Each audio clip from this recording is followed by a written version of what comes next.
Assalamualaikum warahmatullahi taala wabarakatuh. Salam sejahtera untuk kita semuanya. Salam perubahan. Salam Indonesia lebih maju bersama Anies Rashid Baswedan dan Gus Muhaimin. Nah, pemirsa dimanapun Anda berada, akhir-akhir ini kita menyaksikan peta politik ya, kemudian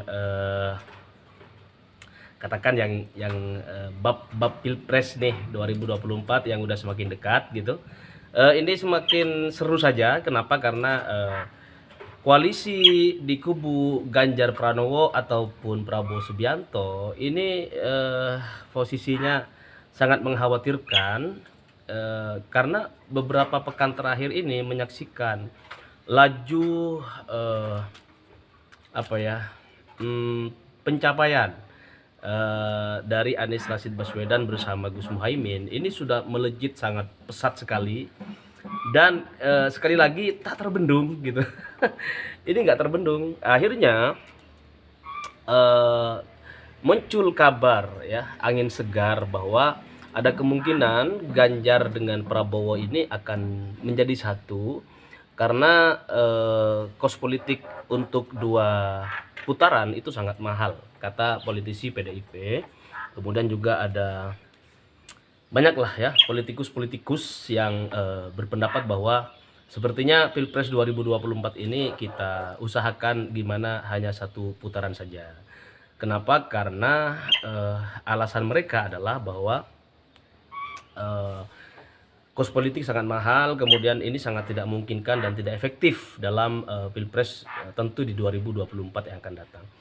Tetapi ada fakta di balik layar rupanya, yaitu survei yang berusaha untuk menggabungkan antara Prabowo sebagai baca pres, kemudian Ganjar sebagai bakal calon wakil presiden gitu kan.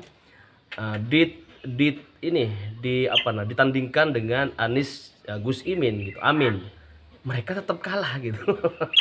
Iya, jadi meskipun dua kekuatan disatukan, ya, kubu Prabowo sebagai bakal calon presiden, kemudian Ganjar Pranowo sebagai bakal calon wakil presiden, ya, ini disatukan Prabowo Ganjar gitu loh.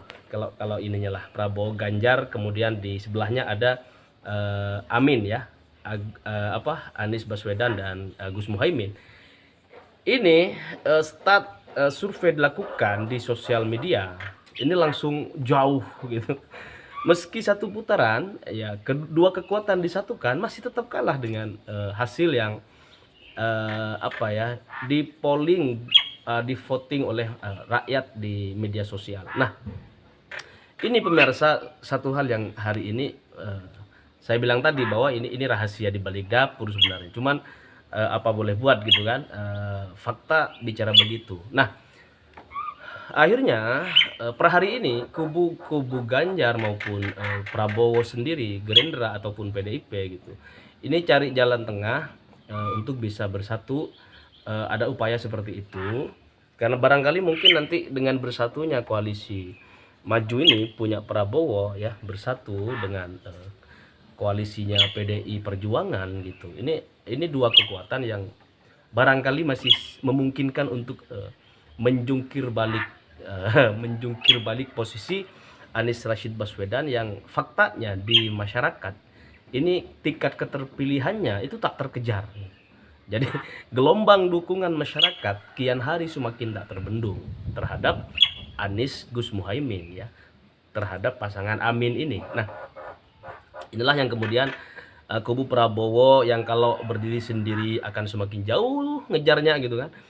Kubu Ganjar juga kalau berangkat sendirian gitu kan dengan wakil entah dari manapun gitu juga masih sangat kesulitan untuk bisa mengejar fakta bahwa masyarakat tingkat keterpilihannya yang paling besar itu justru kepada Anies Baswedan dan Gus Muhaimin.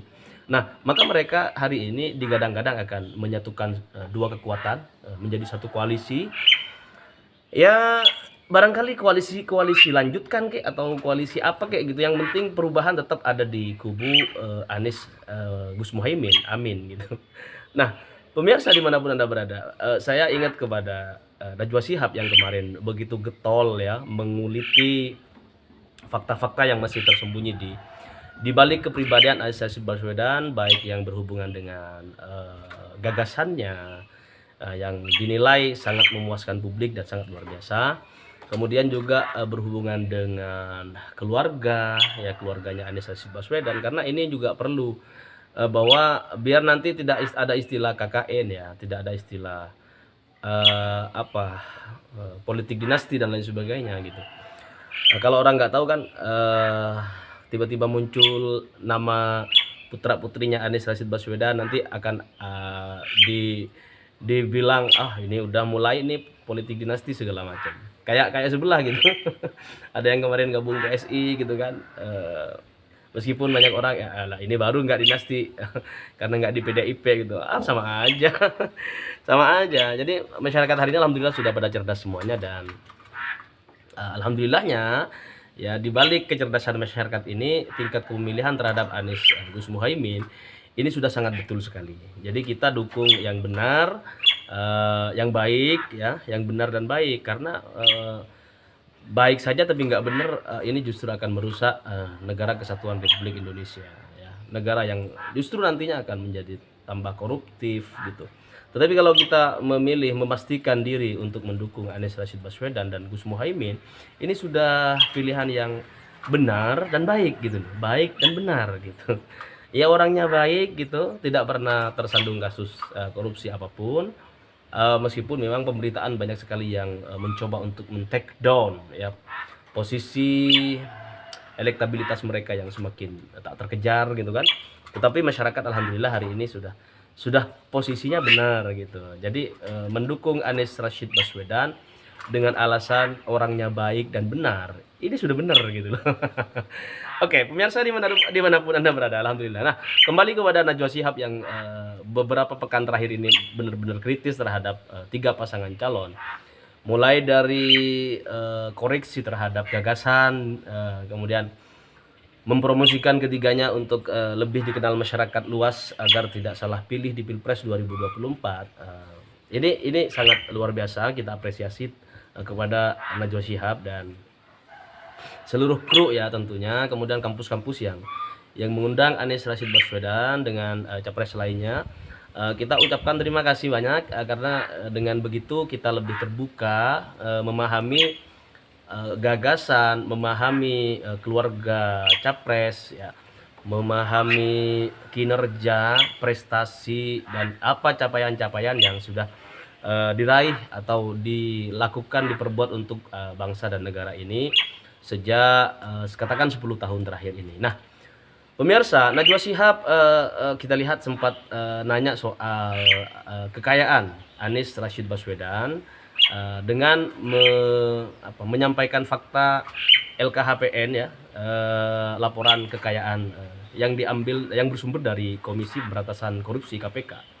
Nah, itu bagi sebagian kita ya barangkali itu kayak banyak gitu, 11 miliar. Tetapi Mas Anies Rashid Baswedan sudah sampaikan kepada Mbak Nana gitu, Najwa Shihab, bahwa 11 miliar itu masih banyak yang sifatnya hutang, karena memang sejauh ini Mas Anies Rashid Baswedan rumah juga masih kredit dan lain sebagainya. Nah, soal capres lain yang ketika diungkap soal kekayaan gitu kan, ini masih sangat abu-abu. Masyarakat sepertinya masih harus menelan rahasia di balik rahasia gitu kan.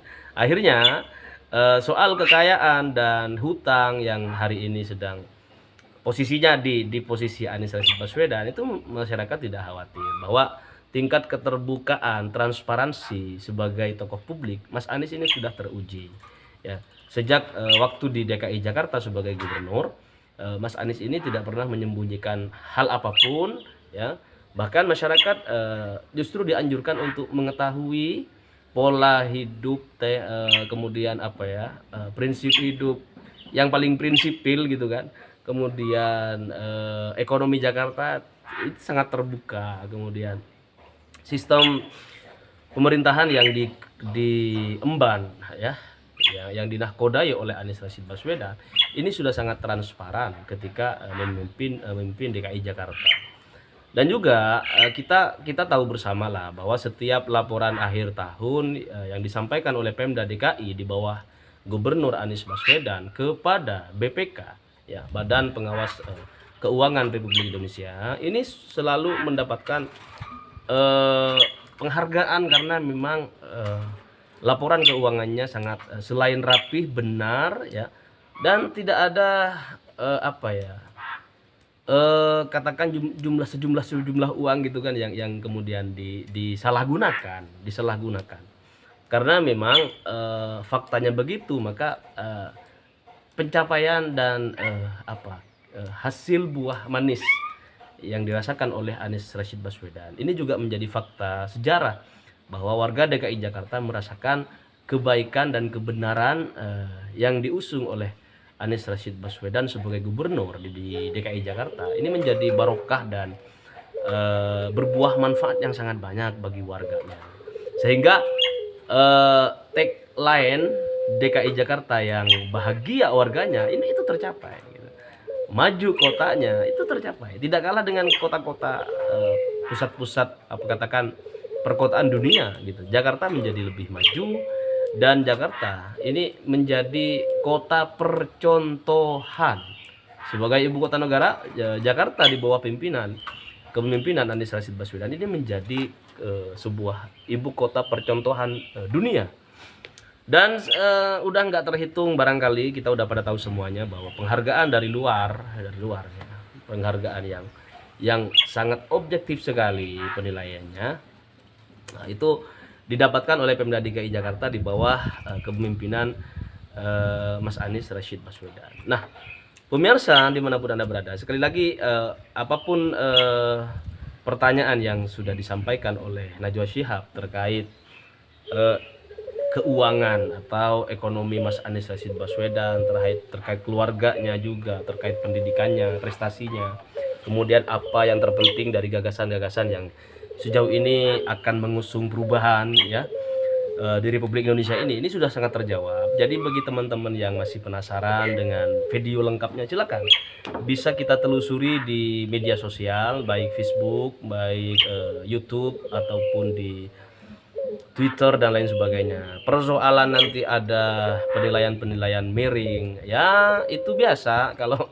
Kalau buzzer mah bangun-bangun tuh suudan terus gitu. Bangun pagi itu bukan alhamdulillahilladzi ahyana ba'da ma amatana wa ilaihin nusyur gitu kan. Sebagai tim buzzer dari Ganjar ataupun Prabowo misalnya, bangun pagi itu langsung tuh apa nih, mau ngapain Anies, mau diapain ya, enaknya hari ini mau digiring kemana nih ya, seperti itu.